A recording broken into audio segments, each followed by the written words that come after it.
Hi friends, welcome to Crafting and Relaxing. This is Sarah. Thank you so much for joining me. Today I'm answering a viewer question. Stephanie asked me what my standard measurements are when I'm making cards, and that one stumped me. I had to think about it for a while. I have a notebook where I've started writing things down, but I realized I have a lot of variables. So first, I'm going to assume that she was asking about these cards because I think her comment was on this video. So I'm going to show you the measurements for these cards and talk to you about them, and then talk to you about how I vary things, when and why. Just kind of try and help you figure out what your personal preferences might be. So first and foremost, I'm making A2 size cards. Those are pretty standard. Right now, slimline cards are really trendy, but they're tall, long and skinny, or tall and skinny. I might get into those, I don't know. But an A2 card is exactly half of an 8.5 by 11 piece of paper. So if you buy in the US standard 8.5 by 11 and you cut this in half at 5.5, then they lay out just like this, two of them side by side. And if you cut it in half the long way at 4.25, you get two this way, side by side. And this is 110-pound cardstock. If you're trying to get by on a lesser weight, like a 65-pound or something, I would always cut my cardstock like this. And then if I wanted tall cards, I would make them go like this so they'll stand up. These will sag if you try and do them with a cheaper cardstock. Just a random fact. We've got the assumption that these card bases, and I'm showing you all horizontal examples just for simplicity. So these card bases are all 5.5 by 4.25. So the white back there, that's the dimension for all of them.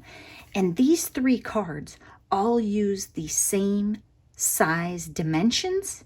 It's just different papers. I like to show you the dimensions on screen so you have them and they're really easy to refer to. And I try and use big fat markers. There you go. So we talked about the card base. Then you have what I call the base layer. So here you have this mint green paper. Here you have this tiny polka dot. And here the yellow and white. The mint green came in the paper pack and didn't really have much of a pattern, so it doesn't show. But I would refer to that as my base layer. And I also have a tendency to refer to it as my small pattern, because when I go through my papers, I usually use the smaller pattern in the back and the one that I love, the bigger patterns, or just something I love up front. So that base layer is going to be 5.25 by 4. Then the next one, in these, all three of these, I've used black. That is a cardstock matte. It's just to break up the patterns, give your eye a break, and sort of crisp up the card. And I'll show you with and without on the next examples. So that piece of paper, that black one, is 5 by 3.75. Notice I'm just going down by 1/4 inch so that I get an 1/8 inch border on each side. And then my big pattern is 4.75 by 3.5. So again, I went down 1/4 inch. So these are 1/8 inch borders. So if your eye really likes these cards, then you know that you like 1/8 inch borders. Some of it is preference. I always make my cards with some sort of white showing on the front, or whatever my actual card base color is.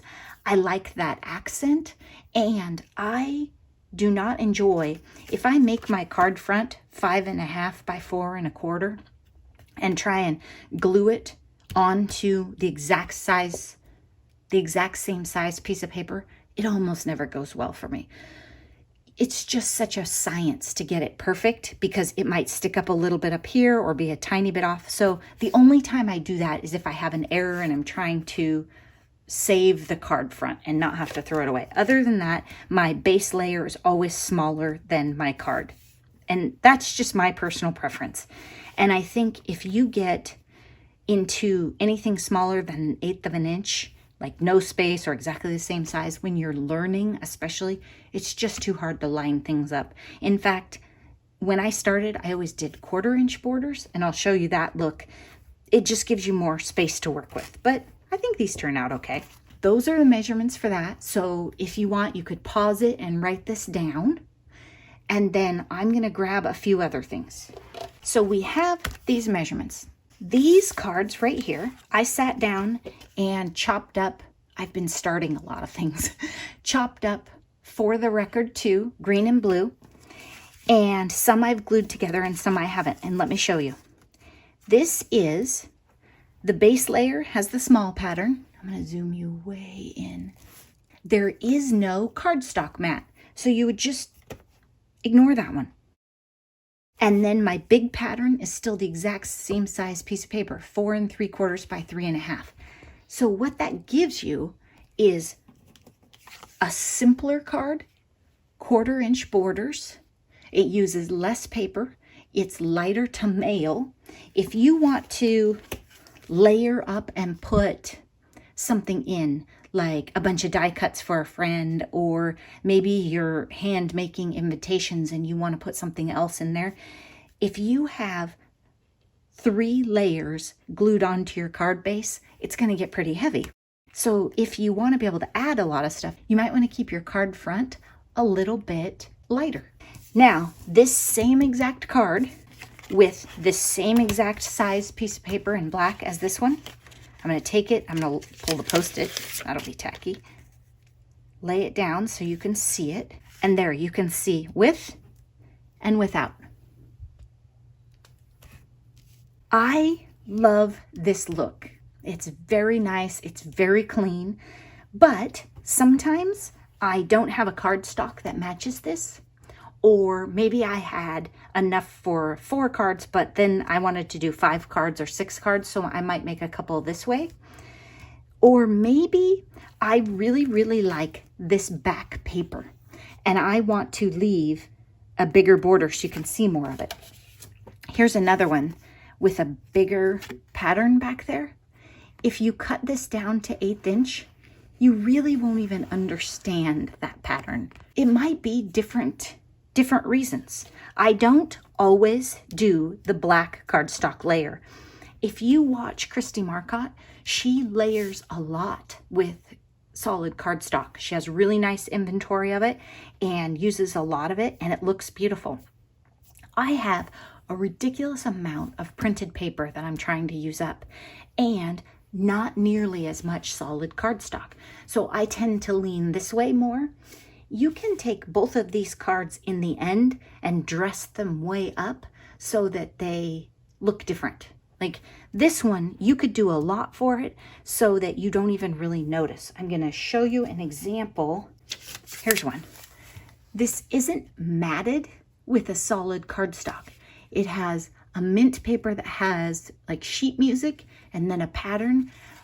But when my brain looks at this card, it doesn't think, wow, that's boring. It really needs more. That's not where I go. So you can take your cards in any direction that you want to go. But I just wanted you to be able to see it with and without. In this stage, they always look better with the cardstock. But sometimes by the time you're done, I don't notice. I think that hopefully answers your question, Stephanie. If you have any others or I didn't answer it, be sure and let me know. I want to show you some others that I also do, because I stopped and I looked at my cards and went, now this card really is for a collab this weekend, so I'm not going to show you all its friends, but we'll just use this one as an example. In this card, I have the measurements right here. The mint base layer was 5 3/8 by 4 1/8. I used 1/8 and uneven numbers of them, so I had to go to 1/8. And if you'll notice, it has a very narrow amount of the white showing compared to this one. So I wanted to use as much as I could of that mint paper and really lay it down and just leave a tiny accent of the white. So I switched it up a little. I'm not 100% sure why. Maybe I was bored. I don't know. And then my big patterned paper is 4 7/8 by 3 5/8. So on this card, I only used 2 layers, not 3. And I made that first layer just a tiny bit bigger. And then the next layer went down by 1/4. So same idea, but I started here different. Right or wrong? I don't know. These cards were kind of crazy, so I think I didn't want to deal with as many layers of cardstock. Also, Sometimes I don't feel like going and finding cardstock, or if I'm at a friend's, or if I don't have it and it's a pandemic. So I just glue them together the way they are. These, I knew I might want to layer some with some navy. That's why I hadn't glued these together yet. You'll just have to figure out what you like, what style you prefer, and it might also vary based on the tools that you have available to you that day or that time, or your mood. Who knows? Sometimes I don't like to go to the other room to get a different cutter. If I'm doing 12 by 12, I can't use this Tim Holtz cutter. This one does 8.5 by 11. This one, I do not like the way the 1/8 inch markings are. They do not connect with the paper, and the grid lines on this are 1/4 inch. I find this great for 1/4 inch. The measurements are angled away from the user. Yeah, I don't love it for 1/8 inch. If you had asked me, I probably would have said it doesn't have 1/8 inch. I wouldn't be surprised if I've said that on a prior video. My apologies. The Caterpillar crop is typically what I will take to another room and cut card bases or 12 by 12 with. So if I'm in the other room and I have this, it's really, really nice to do 1/8 inch marks with, because the marking goes right to the paper. And what I mean is I can line it up exactly like this and say, I want 4 1/8, and I can see it because the paper touches that grid line mark right there. And this cutter is very similar. If I want to go on this one, 2 1/8, I lay the paper right on the mark, literally on top of it.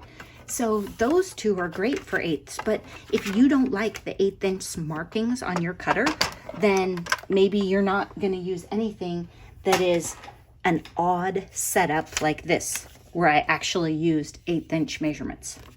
Maybe I'll figure out why I do it different ways, but I think sometimes I want to mix it up a little and see how they turn out. Oh, that's the other thing. I'm not sure if I said it, but if I don't like a paper, I will always make sure there's an 1/8 inch border here. I won't put in a 1/4 inch border. So here, if I didn't like this creamy, which I love because I'm an accounting nerd, if I didn't like this paper, I would not ever make a card with a 1/4 inch border around the edge of it, because I would want to squeeze out more of that and just leave an 1/8. And that happens to me sometimes, you know? I don't like certain things. If that was the case, I would make sure that I used a base layer, because sometimes I need it for interest on the card, but the pattern I don't like. I just want a sliver of the color. Thanks so much for watching. I hope you're taking time for crafting and relaxing, and that you found this video helpful. Bye-bye.